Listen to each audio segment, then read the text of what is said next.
believe it. It's simply can't. Oh.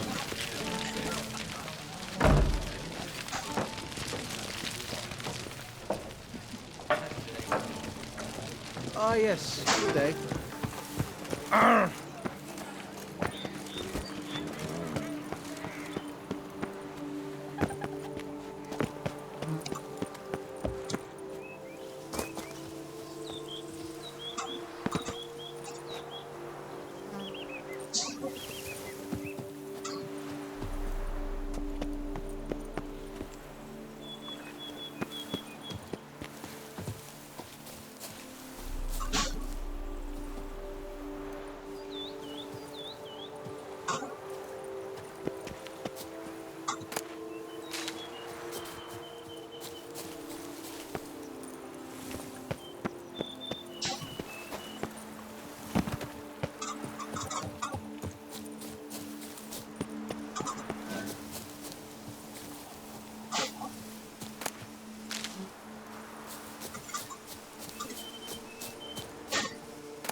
Sounds like a fight. Have to hurry.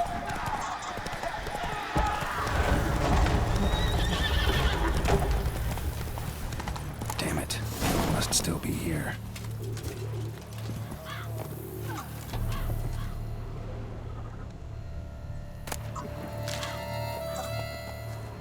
Throat torn open by man-like jaws. Man-like, except for long fangs.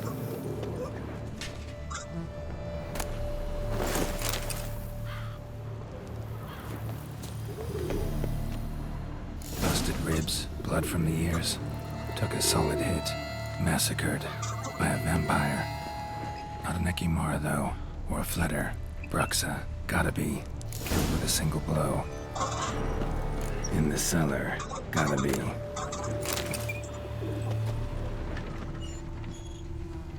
Claw wounds from 5 separate claws, spread of a small human hand. River muck. Carried the body in this cart.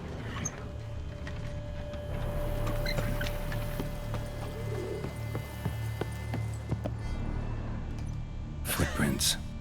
Small, bare feet. Lead deeper into the cellar. Fell down the stairs, broke his neck. Hurled against the wall with great force. Hurled against the wall with great force.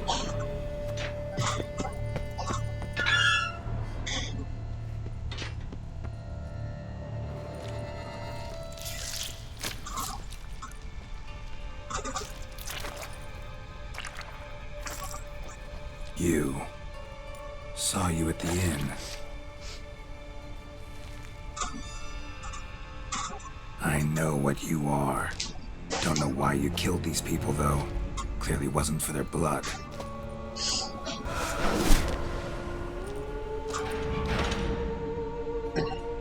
I cannot let you leave.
these men to get to the body. What was she doing at the table, though?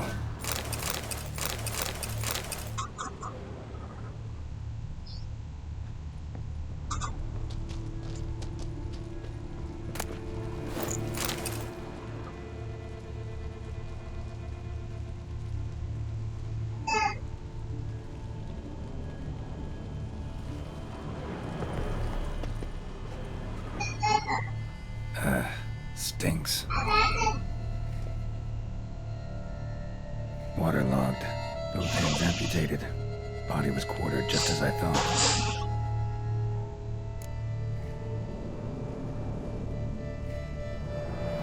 Laid in water for some time.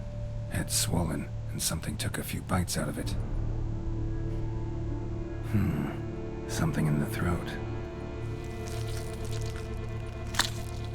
A pouch, bulging with coins. Nilfgaardian florins, from several different provinces. If the murderer did this, means we're dealing with a sentient thinking beast.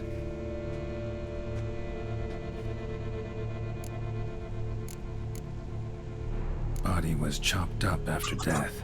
Blows struck with great force, but bones sliced through, not crushed. Creature that killed him had long claws, sharp as a witcher's blade. First sank its claws into the victim's heart. No Bruxa did this. Third hand. A spare. Except it's clearly not the victim's. Guardsmen must have not noticed it as they picked everything up. How's this possible? Still warm. Blood still flowing? Several monster species can regenerate. Never heard of that happening to their severed limbs, though. Or of their limbs seeming completely alive after so much time. Examine the tissue more closely later. Might learn something.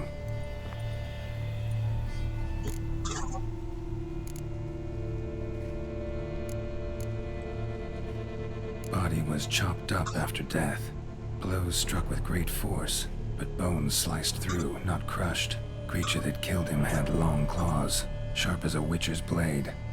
First sank its claws into the victim's heart. No Bruxa did this. So, murderer was clearly a monster, but not a Bruxa. But then why'd the Bruxa come here for the severed hand? And who does the hand belong to? Why the hell is it still warm?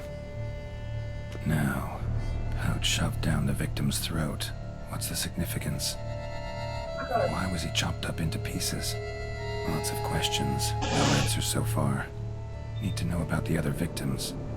I'll ask Palmerin to get me in to see the Duchess.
In need of advice?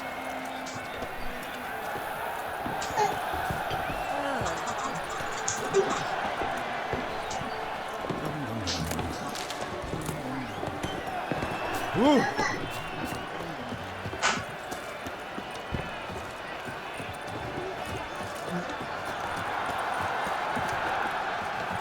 Hey, you great shit! Where have you obtained?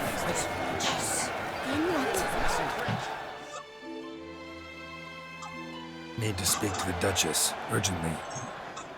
All right, you scamps. Store is done. Go find your parents. But the Palmerine, what about the story of Rittik and the dragon? They're tales for another time. But take a good look at the man who stands before you now. This is Geralt of Rivia, the master witcher who lent his valiant hand to the defeat of the giant Goliath. Master Witcher, is it true virtue always trumps villainy?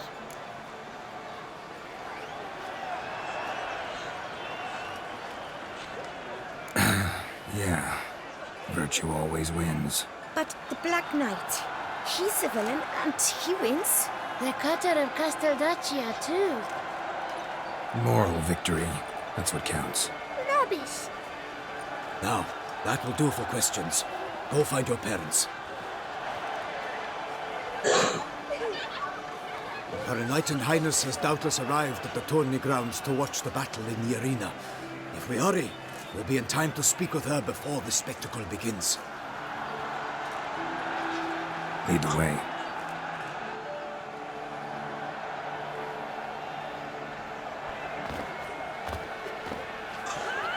Who's fighting?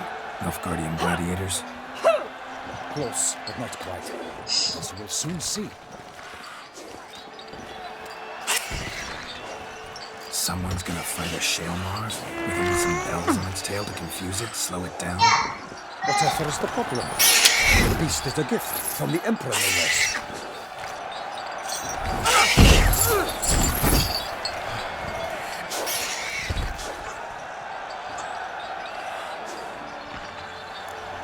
Sure hope you know what you're doing.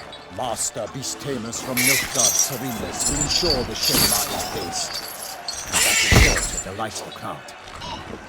Shaelmars are damned dangerous, even young ones. Need to be careful.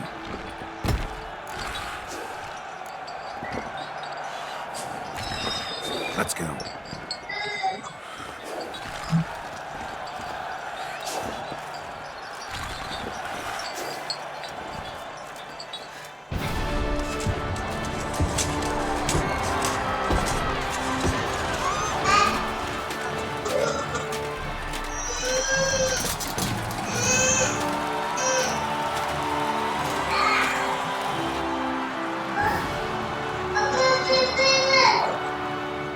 I dedicate my imminent victory to fair Lady Vivian.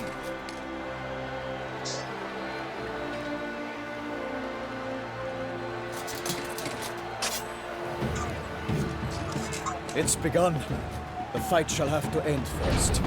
We must wait.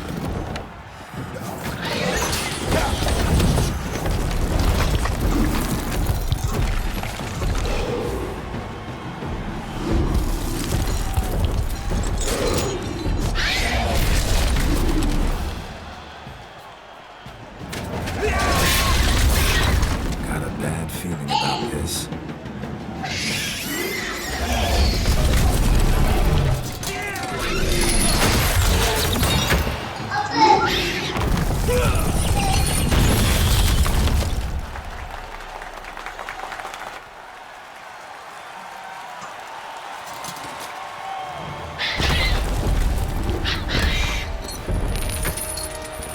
Damn it.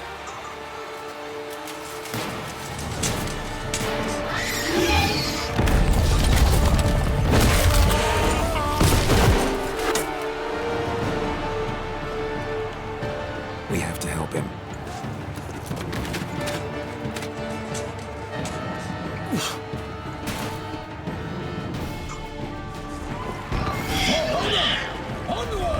Gotta keep it down. Here's us. How long you gonna make it?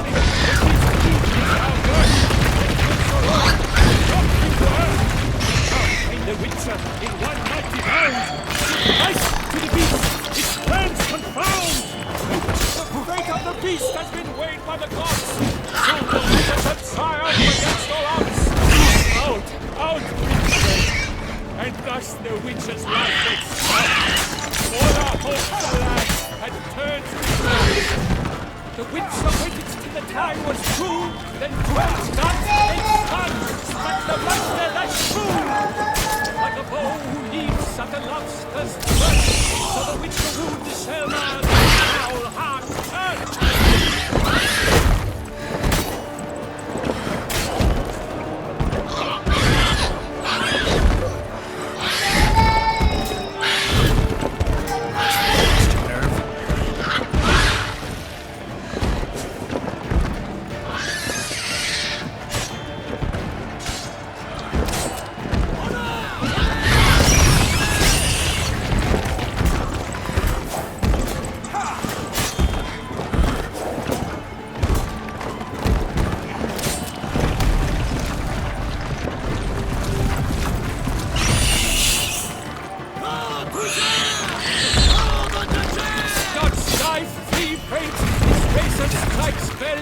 Selma's cries ring aloud, blood transforms into jelly.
The Selma lies defeated by Geralt of Rivia, master of the witchering trade. Behold, as the last gasps of life seep from the beast.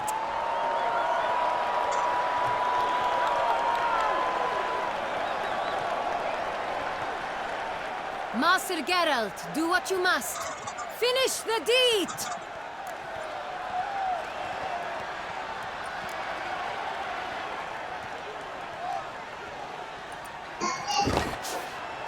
Monster's no threat. No need to kill it. A victor may always show mercy. It is his right. Long live Geralt the Merciful! Pikeman, see to the beast.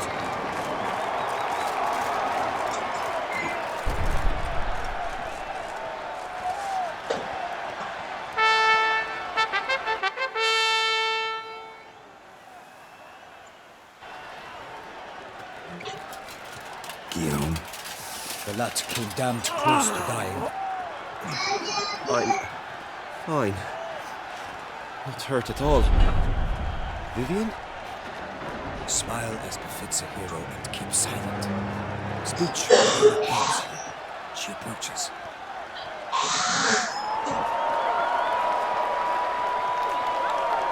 Geralt. We must talk. Vivian. You shall talk later, in the medic's tent. Geralt, magnificent, breathtaking. Your Grace. We knew that to summon you was a brilliant idea. We are delighted, ravished to have struck upon it. And I'm truly, honored. See to our young hero. Hop, hop.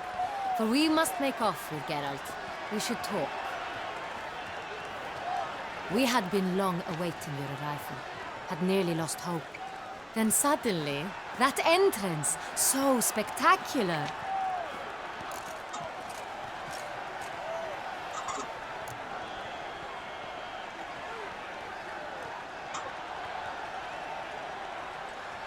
Your Grace, My contract. I'd like to discuss it. Naturally, but not here. We shall need Damien. He left the investigation pending your arrival. But wherever could he be? Come, we must find him.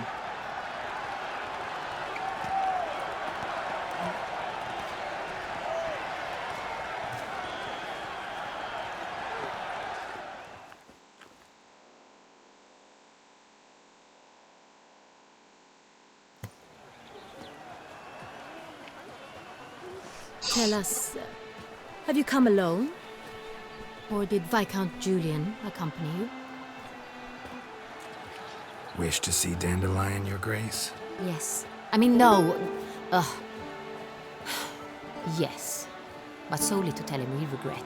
Yes, deeply regret rescinding the death sentence we so justly handed down upon him. If we could turn back time, we would make certain he sat in a tower till he rotted. No, we would ensure he was broken on the wheel, then drawn, hanged, and quartered.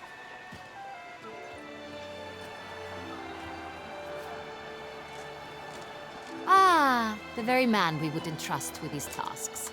Damien de la Tour, captain of my personal guard. Your Grace. Witcher. Greetings.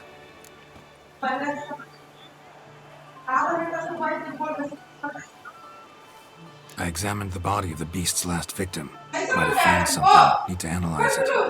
A quiet place, that's what I could use most right now. And maybe the help of an alchemist or a mage. Also like to hear all you know about the previous victims. Take it Sir de la Tour is my man for that. Firstly, call me Damien, please. Secondly, you should know I spoke against summoning you here. I've heard much about you. You bring trouble, or thus far have, always. And we've enough trouble as it is. Yet we are capable of defeating the beast on our own, without an outsider's help. I've no doubt about it. Damien, we settled the matter of the Witcher's employ some time past. Definitively. Since you have broached it nonetheless, let us discuss Geralt's pay. Are the legends true? Do Witchers usually demand that which you find at home, yet did not expect?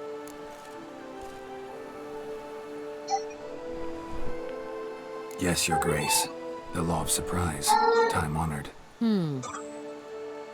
We shall becant it. The surprises we encounter on a daily basis would be of no value to one such as you. What awaits at the palace are edicts to sign and portraits of suitors from far-off lands. I fear you would find little use for either. Thus we've decided you shall receive the deed to a vineyard, Corvo Bianco, and a sum of coin. You will doubtless consider this adequate. Title to the vineyard shall be given to you at once. Surely you'll need lodgings while you hunt. The coin, however, will be yours only once you have slain the beast. Lovely, generous gesture, Your Grace. Corvo Bianco. Isn't it the Duchy's temporary morgue? Is it now? The Chancellery's bungled things again, we fear. Not to be left unsupervised for one instant. Yet, in its mood, a morgue should present minimal problems to a Witcher. What's more, nothing enhances a wine's reputation better than a grim legend. Thank you, Your Grace. I accept the contract, of course. But as I said before, I'll need some information.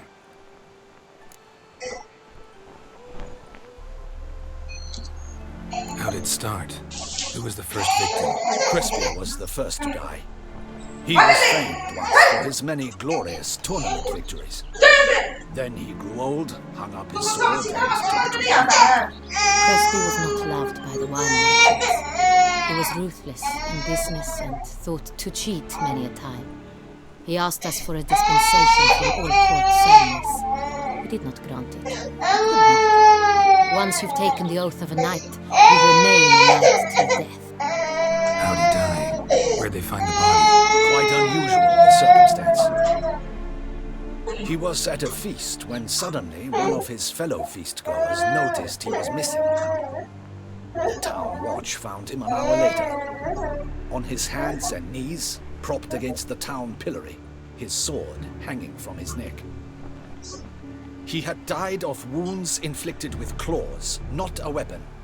blows of great force. So he died suddenly, but the body was on its knees, meaning someone posed it. So it seems. How'd it start? Who was the first victim? Crespi was the first to die. He was famed once for his many glorious tournament victories. Then he grew old, hung up his sword, and took to winemaking. Crespi was not loved by the wine merchants.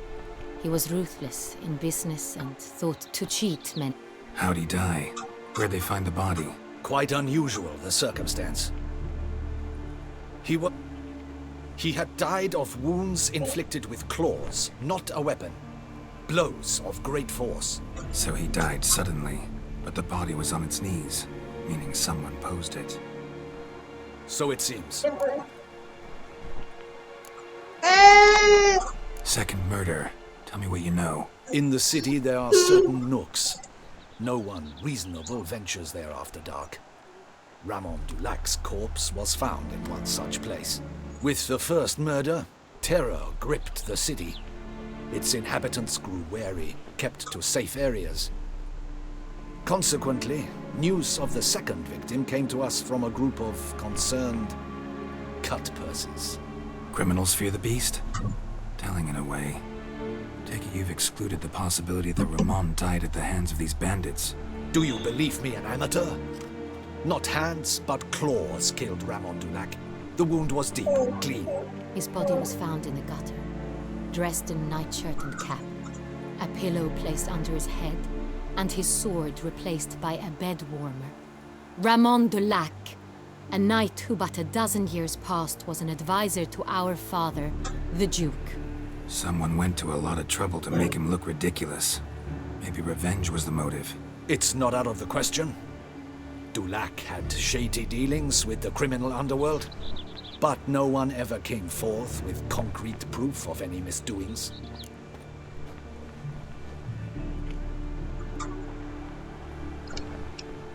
So, the first two victims were knights, best years behind them. The same could be said of the third.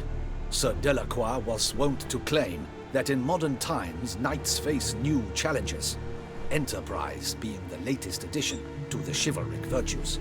He made a veritable fortune in the grain trade. Palmerin even nicknamed him Sir de la Stinchi. Found a coin pouch on his body. Contained florins dating from various times, hailing from different provinces of the Empire. Delacroix loved coin, true, but had no patience for numismatics.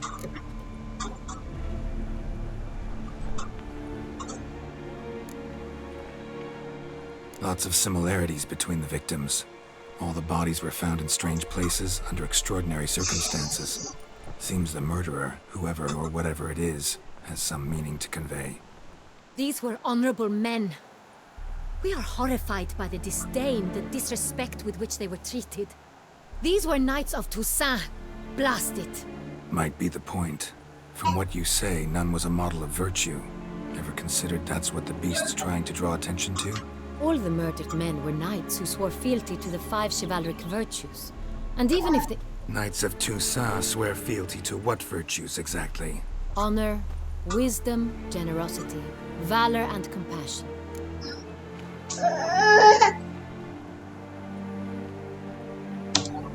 Beast seems to be pointing up moral decay, denouncing it. Victims were all humiliated. Might have been murdered to emphasize their lack of specific chivalric virtues. Honor compromised by the pillory. Wisdom by ridicule. Generosity by a coin pouch shoved down a throat. It seems to fit, true, though not perfectly. Can't discount the theory if it's on the lips of everyone in town. Say our reasoning's right. Next murder will be just as showy and denounce the victim's lack of the fourth virtue, valor. We can also assume that victim will be an older knight. Let's think. At the moment, all the knights are either in the tourney grounds or in the palace gardens. Our annual hare hunt shall begin there shortly. Have you heard of the custom? Milton mentioned something.